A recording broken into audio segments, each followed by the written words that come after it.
Welcome to Real Talk with Garrett and Laura. Today we are going to talk about a very dry topic, but a very expensive topic. We're talking about foundations. We're going to go over the different types of foundations that are used for homes and common pros and cons to them all. Let's go. The three types of foundations that you'll find are poured concrete slab, concrete block, which is either a brick or a cinder block, or post and beam, which would be a 4x4 wood beam into a concrete block. So those are the three types, but what makes one better than the other? So you can have any of these types. What really matters is the reinforced steel. So you can have a house with poured concrete foundation, which everyone says is the best, but it can crack and cave in within a year if it's not done properly. You can have a concrete block foundation that people tend to not prefer, and that can last for 100 years with no failure whatsoever. So it's all about the reinforcing steel. That's what determines the success between the battle of, foundation walls and Mother Nature.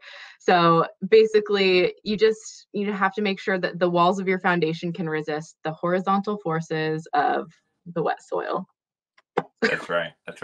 And something like post and beam would be good to get the house elevated and up off the ground, but you'll just have to make sure that all of them are uniform so that you don't get any slopes or dips in your floor inside the house. Yeah. So modern construction's most likely to use the poured concrete just because how quickly they can set and pour the foundations. But there's really not one that's that much better than the other. You just have to make sure that they're well done. And, so on the main foundation issues that we'll go over, foundation issues will be most evident inside the house, but you won't know it without having done your home inspection and seeing everything underneath the house. So the most evidence of those would be slope floors or cracks up in the drywall inside the house. Band-Aid fix for slope floors would be to take up the old flooring, pour down concrete leveler, and help even out the floors, and then put on, new carpet or new laminate hardwood, and that hopefully evens them out. But that's just a Band-Aid fix too. Yeah, you just have to pray for the best if you pour that stuff on your floor and hope that it evens out. We always advise people to determine the difference between a major crack and a minor crack. I mean, if your house is old, there's going to be a small crack in your foundation because of the earthquake, but that's different than a large crack. And so what you really want to look at is the drywall upstairs.